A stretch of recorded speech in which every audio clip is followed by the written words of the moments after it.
Hello and welcome. I'm James Marcuzzo. I'm your instructor for the KSS.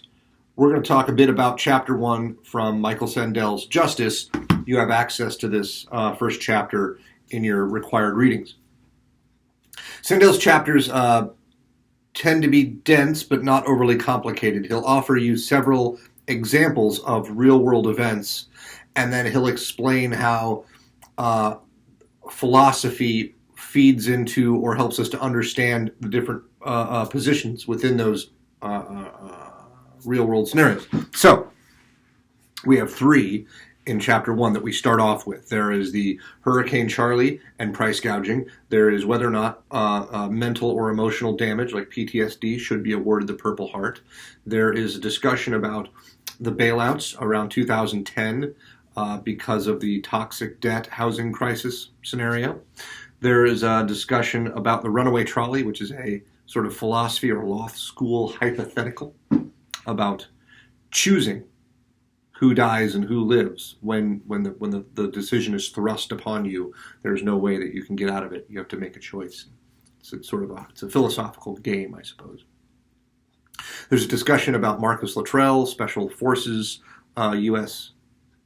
Navy SEAL, and the story of the Afghan goat herds when they were going to investigate Taliban stronghold, and how that story played out.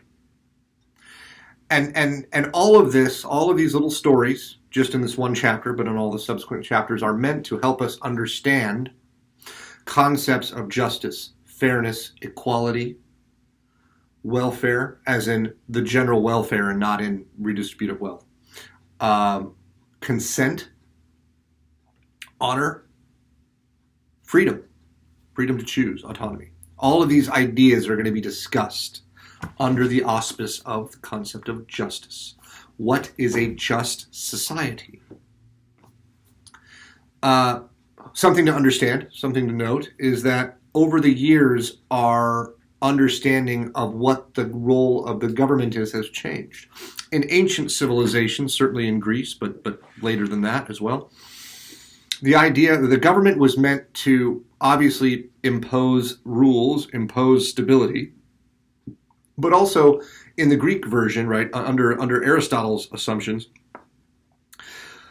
the role of a city or state, political organization, was to instill and to encourage virtue and morality. In our modern era, after the founding of the United States, we believe that the role of the government is to ensure people's freedom. Now, certainly we can talk about sometimes the right or the left, the Republicans or the Democrats, attempt to instill morality upon the rest of us through legislation.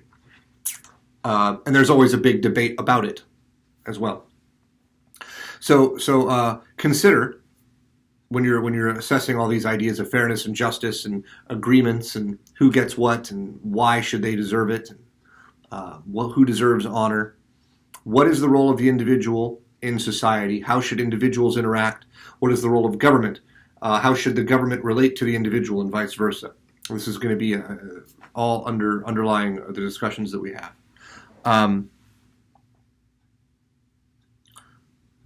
I won't walk you through the entire chapter because the video would be too long and you'd get bored. This is an introduction to help you understand the kind of things that Sandel will be talking about. Within the next minute, I'll just tell you the first three, right? So Hurricane Charlie hit, many people died, and there was billions of dollars in damage. In that time, there were people charging exorbitant prices for generators, removal of trees, water, ice, lodging, and they wanted to, right, the government wanted to impose a price gouging law restricting people from being able to charge prices above a certain amount.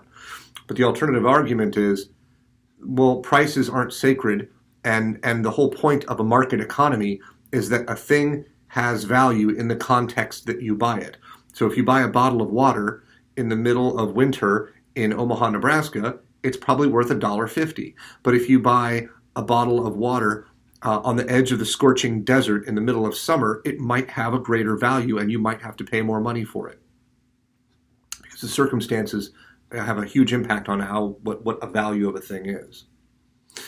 The next discussion gets into whether or not, right, PTSD or mental or emotional distress is similar to or the same as physical injury in combat, and as far as who gets accolades and who gets respect for service. And underlying that is probably a discussion or a consideration of what does our culture think about emotional or mental stress or distress and the like. And then the third thing that the chapter begins with is the bailout and the idea that people made decisions that led to an economic collapse that they, of course, then said they had no way to know this was coming. There was nothing they could do to avoid it, but they also needed us, the taxpayers, to bail them out, and then they continued to make high salaries and take bonuses. And yet, in the previous years when things were very good and everybody was making money, it was all them, and they deserved all that money, but when things went very bad, somehow they weren't to blame. And there's a pretty significant disconnect there you can already see. So these are the types of things we discuss in Sandel's chapters. I hope you enjoy reading them, and I hope you spend time to read them because they'll be very useful throughout the class. We'll talk soon.